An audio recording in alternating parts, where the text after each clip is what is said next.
pag pumasok ka ng guardian, hindi naman po pwede na magsushortcut ka. Dapat, bago mo maging guardian, dala ka sa doktrina. Paano kung tawagin guardian, hindi ka naman sa doktrina?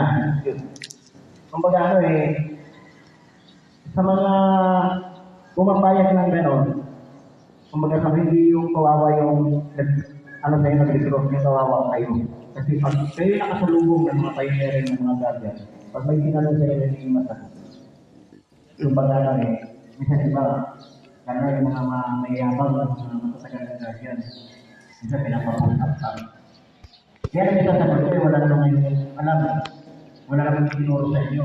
Kung di nagmarka na kayo, iba nagmarka na kasi magkumpare, nagtainuman, nagmarka, para na ma-recruit yung isang tao, yung nagdadaan sa pagkina.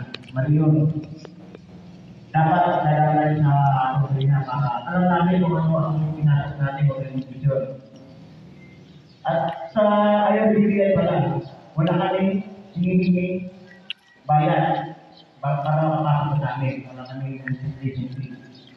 Ang gagastusin nyo ay para sa inyo ID certificate sa kanyang board. Nasa chat na rin kung magkakaroon ng contribution, mga mountainous, nasa inyo na yun. Pero dapat pinag-usapan lahat ng mga militarian, sinasama yung sa agenda ng meeting nila.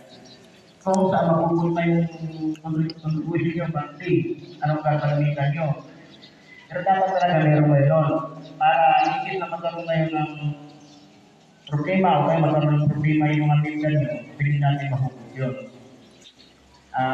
Kaya CCR sa Manila, ang ginagawa ng mga chapter namin doon,